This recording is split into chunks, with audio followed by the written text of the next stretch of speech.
Hello దోస్తులు, welcome back to our channel Avika wines. Friends, ఈ వీడియోని కనుక మీరు ఫస్ట్ టైం చూస్తున్నట్టయితే మా ఛానల్ ని సబ్స్క్రైబ్ చేసుకోండి. అలాగే పక్కన ఉన్న గంట సింబల్ ని నొక్కండి. అలా చేస్తే మేము పెట్టే ప్రతి వీడియో మీ నోటిఫికేషన్స్ లో వస్తాయి. మరి ఈ వీడియో ఏంటంటే పల్లె అమాయకత్వం పట్నంలో కోల్పోయిన ఆమె కథ పార్ట్ 45. మరి వీడియోలో ఏముండబోతుందో లేట్ చేయకుండా వెళ్ళి చూసేద్దాం. అయితే ఫ్రెండ్స్, వీడియోని స్కిప్ చేయకుండా మొదటి నుంచి చివరి వరకు చూసేయండి. ఎలా ఉందిరా మన ఇల్లు అన్నయ్య? బాగుందిరా తమ్ముడు. ఇది నా బెడ్, ఇది నా రూము. కాదు ఇది మన రూమ్. మరి నా బెడ్ ఎదురా? తమ్ముడు మీద పడుకుంటాడు, అన్నయ్య కింద పడుకుంటాడు. నచ్చిందారా ఈ ఊరు? చాలా బాగుందిరా. అందుకే మా మమ్మీ వాళ్ళకి ఎక్కువ సిటీలో ఉండడం ఇష్టం ఉండదు. ఇక్కడ చెట్ల మధ్యలో ప్రశాంతంగా ఉంటారు, పొల్యూషన్ ఫ్రీ. నాకు కూడా చాలా నచ్చేసిందిరా. ఫ్యూచర్ లో కూడా ఇక్కడే ఉంటే ఎంత బాగుంటుందో. నువ్వేమో కానీ నేనైతే ఉండడం వీలు కాదేమో. ఎందుకురా? వర్క్ ఫ్రం హోమ్ చేసుకోవచ్చు కదా ఆంటీ లాగా. చేసుకోవచ్చు, కానీ అప్పుడు ఎలా ఉంటుందో మనకేం తెలుసురా. అంతా కంఫర్టబుల్ గానే ఉంది కదరా. అంతా ఓకేరా. నాకు అసలు ఇక్కడ అన్నింటికన్నా మనుషులే నచ్చారురా. ఈ చుట్టుపక్కల ఉన్న మనుషులే నాకు నచ్చారు.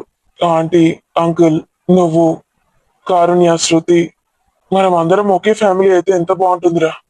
కారుణ్య ఇక్కడికే వస్తుందిలే ఫ్యూచర్ లో. శృతి సంగతి నాకు తెలీదు. అవునరా, క్లాసెస్ బాగా అర్థమవుతున్నాయా నీకు? లెక్చరర్స్ ఎంత బాగున్నారా. అసలు స్కూల్ టీచర్స్ కన్నా చాలా బాగున్నారు. వాళ్ళకి చాలా ఎక్స్పీరియన్స్ ఉంటుందట్రా. అరటిపండు ఒలిచి నోట్లో పెట్టినట్టు పెడతారు. మన పని కేవలం చదువుకోవడం మాత్రమే. అన్ని వాళ్ళే చేసేస్తారు.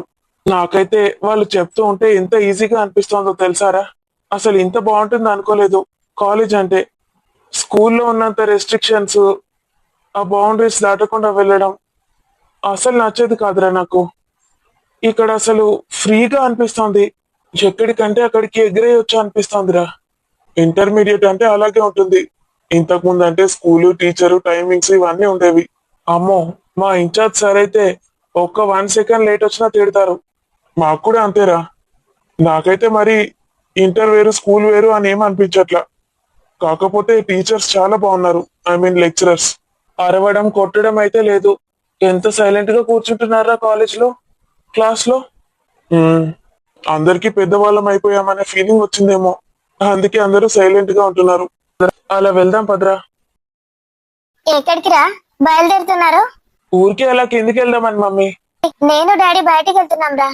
వంట చేసి పెట్టాను, ఈవినింగ్ వరకు వచ్చేస్తాము. డోర్ కి లాక్ చేసి పెట్టుకోండి, తీసి ఉంచకండి, మంకీలు వస్తున్నాయి. అలాగే అమ్మా. అభి, ఆకాష్ కి ఏం కావాలో చూడు. ఇక్కడ అంతా కొత్త కదా. వాడికి ఒక్కసారి చూపిస్తే చాలు, అన్ని గుర్తు పెట్టేసుకుంటాడు. నీకేమైనా తెమ్మంటారా? ఏమైనా తినాలనిపిస్తుందా? ఏమొద్దమ్మా. మొహమాట పడుతున్నావారా? లేదురా. నువ్వేమైనా తింటావా? ఏం లేదు మమ్మీ, ఫ్రూట్స్ తీసుకొని రండి. హాస్టల్లో అసలు ఫ్రూట్సే లేవు. ఫ్రూట్స్ తెస్తాను బేటా. ఇంకేమైనా కావాలా? లేకపోతే వస్తారా మీరు కూడా? అబ్బా వద్దు మమ్మీ, నాకు ఇంట్లోనే ఉండాలనుంది. ఆకాష్, నువ్వు వస్తావా? ఇంట్లోనే ఉంటానమ్మా. సరే ఉండండి, వంట చేసి పెట్టాను. ఎప్పుడు ఆకలైతే అప్పుడు తినేసేయండి. టీవీ చూద్దామారా కాసేపు? కాసేపు చూద్దాం పదా. శృతిని, కారుని కూడా పిలుద్దామా? వస్తారా వాళ్ళు? వస్తారు. అక్కడికి వెళ్ళాక ఎలాగో ఎవరి హాస్టల్ వాళ్ళదే. ఇక్కడ కాసేపు కూర్చొని మాట్లాడుకోవచ్చు కదరా. ఇక్కడ పార్క్ కూడా ఉందిరా దగ్గరలో. వెళ్దాం. మా స్కూల్ కి కూడా తీసుకెళ్తాను నిన్ను. చూద్దు గాని ఎలా ఉంటుందో. నాన్న, ఇక్కడేం చేస్తున్నావు నాన్న? ఏం లేదు తల్లి, ఊరికే అలా. మళ్ళీ బాధపడుతున్నావా నాన్న? నిన్ను చూసినా, నీ గొంతు విన్నా నాకు అస్సలు బాధ అనిపించదు. బాధ మొత్తం ముష్కాకి అయిపోతుంది. మనసంతా నిండుగా ఉంటుంది. సంతోషంగా ఉంటాను. నేను హాస్టల్ కి వెళ్తున్నానని బాధపడుతున్నావా నాన్న? బాధ ఎలాగూ ఉంటుంది తల్లి, కానీ మంచి కొరికే కదా నువ్వు వెళ్తుంది. నువ్వు బాగా చదువుకుంటేనే తల్లి నాకు ఏ కష్టం ఉండదు. మీరు బాగా చదువుకోవాలి. బాగా చదువుకొని బాగా సంపాదించాలి, అంతే కదా నాన్న? అంతే తల్లి. ఇంతకు ముందు నేను ఎప్పుడు నీకు డబ్బు సంపాదించాలి అని చెప్పకపోయేవాడిని. ఎప్పుడు కూడా మంచి వాళ్ళలా ఉండాలి, ఇతరులకు సాయం చేయాలని చెప్పేవాడిని. కానీ ఇప్పుడు నాకు తెలిసింది తల్లి, డబ్బు విలువ ఏంటో. డబ్బు అనేది మనిషికి చాలా అవసరం. అన్నిటికన్నా ముఖ్యం డబ్బే. డబ్బు లేకపోతే నువ్వేమీ చేయలేవు. చదువుకోవాలన్నా కూడా డబ్బు కావాలి. దేనికైనా డబ్బే ఇంపార్టెంట్ అని అర్థమైంది. అందుకే నువ్వు తమ్ముడు బాగా చదువుకొని బాగా సంపాదించండి. అవన్నీ నాకు ఇవ్వమని నేను అనట్లేదు. రేపు మీకు, మీ పిల్లలకి చాలా అవసరం పడుతుంది. మనలాంటి పరిస్థితి ఎవరికి రావద్దు అనుకుంటున్నాను. సరే నాన్న, బాగా చదువుకుంటాను. మీరు బాధపడకండి. అయినా ఈ రూమ్ లో ఎందుకు కూర్చుంటున్నారు నాన్న? నానమ్మ చనిపోయినప్పుడు కూడా ఇలాగే నువ్వు అత్త ఇక్కడ కూర్చొని బాధపడేవాళ్ళు. ఇప్పుడు అత్త చనిపోయిందని నువ్వు ఇలా ఏంటి నాన్న? బయటికి వెళ్దాం పదా. ఈ రూమ్ లోకి రాకు, తాళం వేసి పెట్టు. అదేం లేదు తల్లి, అక్కని అప్పుడప్పుడు మిస్ అవుతాను కదా. నాకు ఏ సమస్య వచ్చినా అక్క దగ్గరికి వచ్చి చెప్పుకునేవాడిని. ఇంకా ఇప్పుడు అక్క లేదు కాబట్టి ఈ రూమ్ లోకి వస్తే అక్కతో మాట్లాడినట్టే ఉంటుంది నాకు. అక్క ఏదో ఓదార్పునిచ్చినట్టు అనిపిస్తుంది ఇక్కడ కూర్చుంటే. నువ్వు వెళ్ళు తల్లి, నేను ఒక 5 నిమిషాలైనాక వస్తాను. ఆరోగ్యం అయితే బాగానే ఉంది కదా నాన్న? బానే ఉంది తల్లి, టాబ్లెట్స్ వాడుతున్నాను. Correct 5 minutes. రాకపోతే మళ్ళీ నేను వస్తాను. సరే బిడ్డ, ఓ పిచ్చి తల్లి. అత్త అత్త అత్త అని నోట్లో అర్థం తీయకపోతుండే. దాని మనసులో మస్తు బాధ ఉన్నది ఇప్పుడు. తండ్రిగా నేను అర్థం చేసుకోలేనా? ఏం చేస్తాం బిడ్డ, మనకు అట్లా రాసి పెట్టిండు దేవుడు. నా బిడ్డకు ఏ లోటు లేకుండా పెంచుదాం అనుకున్నా. ఆయన ఆ రాజు ప్రియ దేవుళ్ళలాగా వచ్చి నా బిడ్డను కాపాడిండ్రు. చదివిస్తాండ్రు, ఇంత తిండి పెడతాండ్రు, బట్టలు కూడా కొనిస్తాండ్రు. ఎట్లా చూసుకుందాం అనుకున్నా నా బిడ్డను. ఎట్లా అయింది నా జీవితం? డబ్బు సంపాదించు తల్లి అని చెప్పాల్సి వస్తుంది. అసలు పిల్లలకి ఇలా చెప్పొద్దు, కానీ ఏం చేయను. ఆ భయంతోనైనా బాగా చదువుతారేమో అన్న చిన్న ఆశ. డబ్బు చాలా ముఖ్యం. డబ్బుని అశ్రద్ధ చేయొద్దు, జీవితం తలకిందులు అవుతుంది. ఓ ఏమయ్యో, ఈడ కూర్చొని ఏం చేస్తాను? డాడీ ఎటు పోయిండా? నేను ఎత్తుకుతానా? గిన్నెలున్నమాట కదా. ఏమైంది ఇప్పుడు? ఈడ కూర్చొని ఏం చేస్తాను అంటానా? మళ్ళా మూతిట్ట పెట్టుకొని ఆలోచిస్తున్నావా? మళ్ళా హార్ట్ అటాక్ ఏమన్నా వస్తే మళ్ళీ ఎట్లా? ఏం రాదు పో, ఒరియకే. ప్రశాంతంగా ఉంటే ఏం కాదట. ప్రశాంతంగా ఉందామని ఇక్కడికి వచ్చిన. గీడికత్తే ప్రశాంతత మునిగింది. దాని శవాన్ని గీ మంచాలనే మాట పెడుతుంది. మీ అవ్వ గిన్నెలను చచ్చిపోయాయి. ఈ మంచమే పాడుగాను, మంచమే మంచలేదు.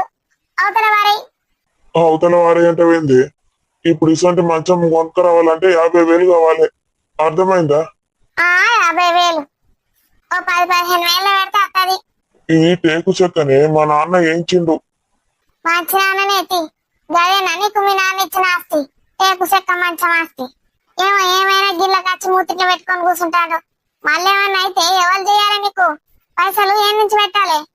ఏ బట్టి ఒక 5 నిమిషాలు కూర్చుంటాను కూర్చున్నానే.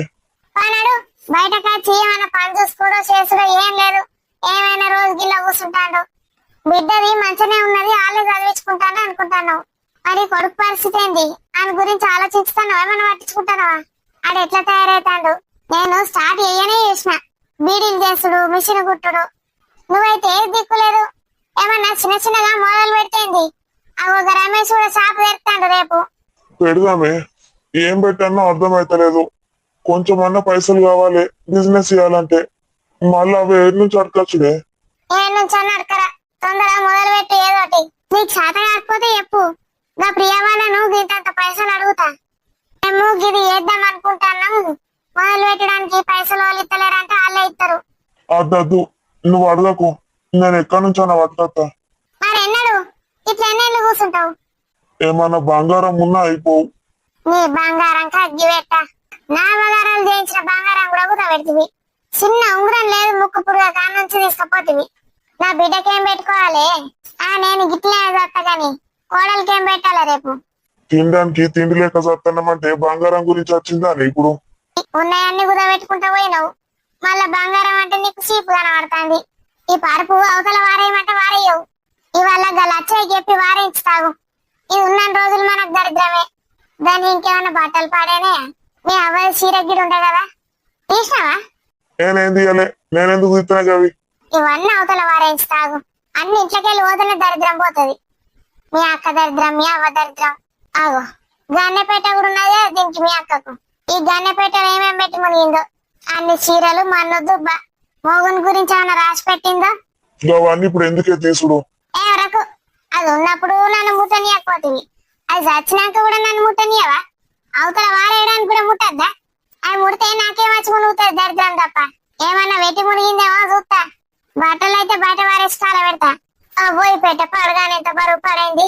ఈ పెట్ట పట్టు అందుకో అందుకో. ఇన్నేం పడేనే చూద్దాం.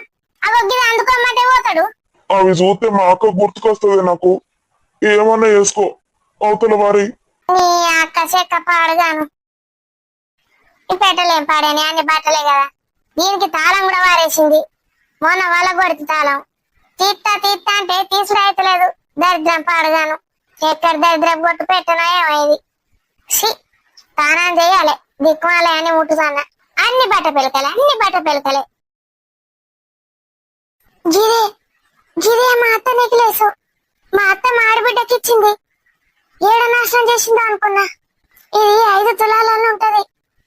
మా అత్త చెప్పింది 5-6 తులాలు ఉంటది, నా బిడ్డకి ఇచ్చుకుంటా అని.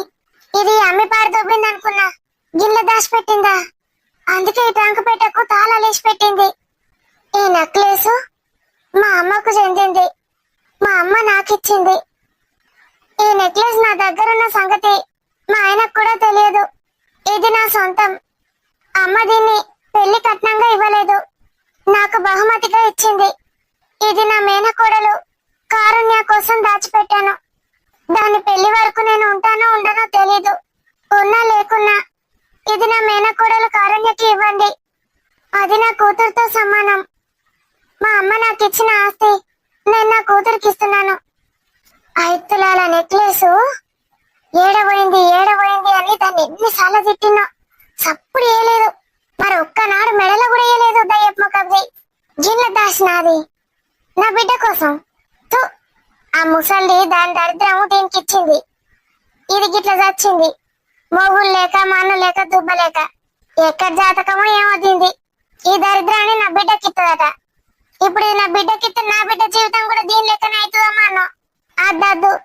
మా ఓన్కి చెప్తే దీన్ని ఏం చేయనియడు, బిడ్డకే ఇస్తా అంటాడు. ఆయనకి చెప్పా చెయ్య. ఈ నగ సపరేక అమ్మి పారేసి పైసలు పట్టుకత్తా. ఆ పైసలతోటి ఈ మొగుని ఏమన్నా పెట్టుకోమని చెప్తా. ఈ దరిద్రాన్ని ఉంచుకోడు అస్సలు వద్దు. దీని మీదనే ఉంటుండే నా కాళ్ళు. కానీ ఇది ఎంత దరిద్రమో ఇప్పుడు అర్థమైంది. అవ్వో ఈ పేపర్ కూడా అవతల వారేయాలి, కాల్చి బూడిద వేయాలి. మా ఓడు చూసిండంటే కథమే. ఇంకేమన్నా మునిగినాయో ఈ పెట్టెలా? దీనికి గీ ఒక్కటి తప్పితే ఇంకేం పాడేనే గాని. కారుకి వాచ్ ఇస్తే అసలు పెట్టుకుంటేనే లేదు. కాస్ట్లీ వాచ్ అంటది. నార్మల్ ది కూడా ఒకటి కొనియాల్సింది, రోజు పెట్టుకునేది. Abbi Karu, many more happy returns of the day. Happy birthday to you Karu. I love you Abbi. Love you too Karu. ఏమైంది? బర్త్డే రోజు ఇలా ఉంటారు ఎవరైనా? కొత్త డ్రెస్ వేసుకోలేదా కారు? మొన్న మనం ఇక్కడ షాపింగ్ చేసినవి ఉన్నాయి కదా. నేను నీకు ఏం గిఫ్ట్ తేవాలా అని ఆలోచిస్తున్నాను. హాస్టల్లోనే ఉన్నాం కదా, ఈసారి అస్సలు వీలు కాలేదు. ఒక నార్మల్ వాచ్ కొనివ్వాలనుంది. నువ్వు అది కాస్ట్లీ వాచ్ అని పెట్టుకోవట్లేదు కదా. ఏమైంది కారు? ఇలా ఎందుకు చేస్తున్నావు? నాకు ఒక ముద్దు పెడతావా? కారుణ్య, ఏమైంది నీకు? ఎందుకలా మాట్లాడుతున్నావు? నాకు నీతోనే ఉండాలని ఉంది అబ్బి. ఇప్పుడే నిన్ను పెళ్లి చేసుకోవాలనుంది. ఏం జరిగింది? తిట్టిందా అమ్మా? అసలు ఇంటికి కూడా వెళ్ళాలనిపించట్లేదు. ఏమైంది కారు? నాతో చెప్పు. I love you car. Happy birthday to you. ఓకేనా? ఇప్పుడు చెప్పు, కొత్త డ్రెస్ ఎందుకు వేసుకోలేదు? ఈ రోజు నా బర్త్డే అన్న విషయం ఎవరికి తెలియదు, ఎవరికి గుర్తులేదు. నువ్వు గుర్తు పెట్టుకున్నావు. థ్యాంక్స్ అబ్బి. ఏయ్ కారు, నీ బర్త్డే నేను ఎలా మర్చిపోతాను చెప్పు. అత్త ఉంటే పొద్దున్నే నాకు స్వీట్ చేసి పెట్టేది. నాన్న కూడా మర్చిపోడెప్పుడు. ఈసారి ఎవరికి గుర్తులేదు. కారు, మనం పెద్దగా సెలబ్రేట్ చేసుకుందాం ఈసారి. ఇంకా నయం, హాస్టల్లో లేము, ఇంట్లో ఉన్నాం. ఇలా చూడు, మా అమ్మతో చెప్పి గ్రాండ్ గా సెలబ్రేట్ చేసుకుందాం. మన ఓల్డ్ ఫ్రెండ్స్ అందరినీ పిలుద్దాం, సరేనా? వద్దు, నాకు ఇష్టం లేదు. అలా అనొద్దు కారు.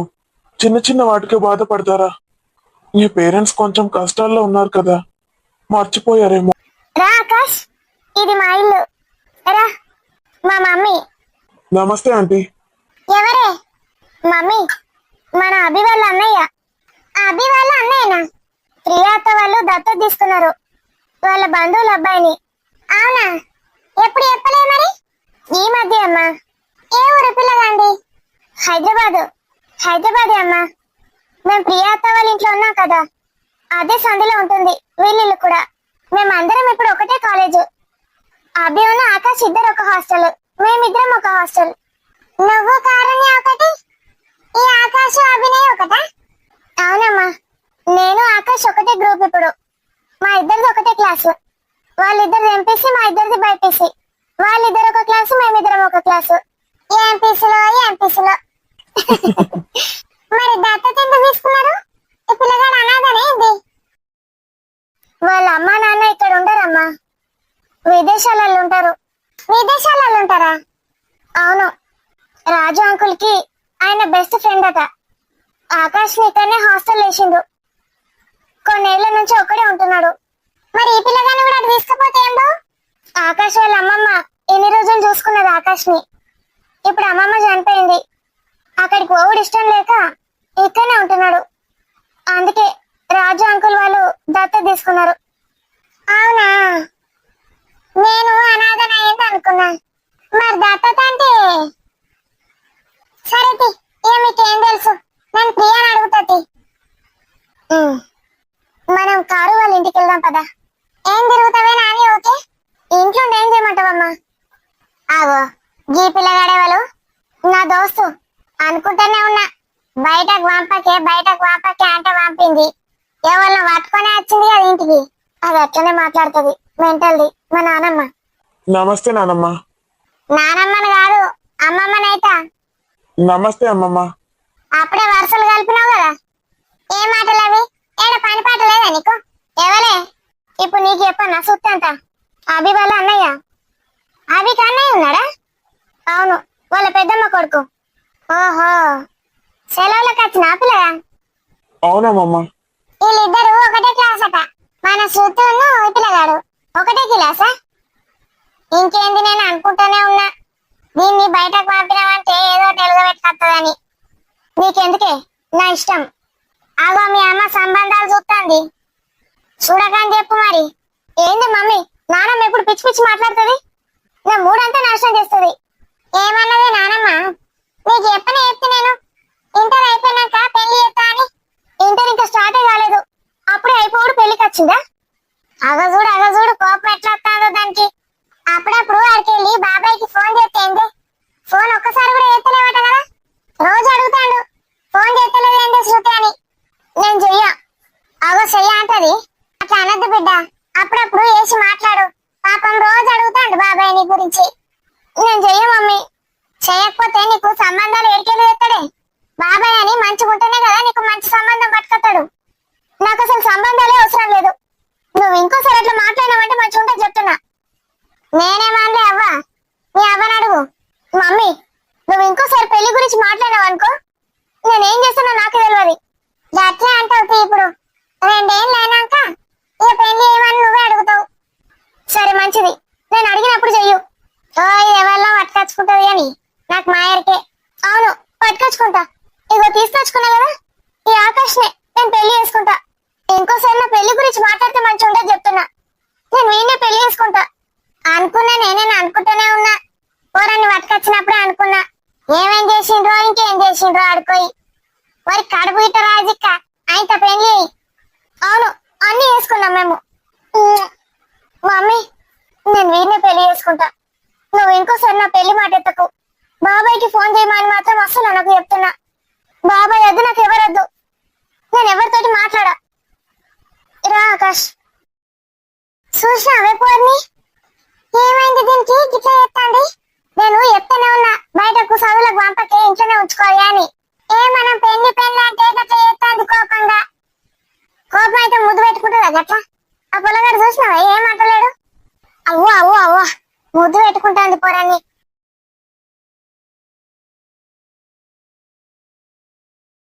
మరి ఇది దోస్తులు ఈ రోజు వీడియో మీకు ఎలా అనిపించింది కామెంట్ లో తెలియజేయండి.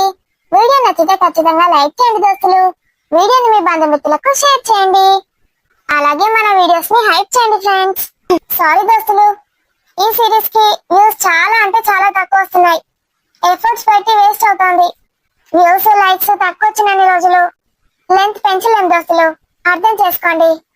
మరి చూసారు కదా, శృతి, ఆకాష్, కారుణ్య, అభినయ్ వీళ్ళు అసలు పక్కదారి పడుతున్నారా? ఏం చేస్తున్నారు? శృతి ఎందుకు అలా ఉంది? ఇవన్నీ తెలుసుకోవాలంటే మళ్ళీ వచ్చే ఎపిసోడ్ వరకు వెయిట్ చేయాల్సిందే.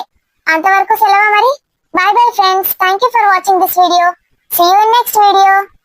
మరిన్ని మంచి మంచి కంటెంట్ ఉన్న వీడియోస్ కోసం మన ఛానల్ అవికా వెన్స్ ని సబ్స్క్రైబ్ చేసుకోండి. Bye by.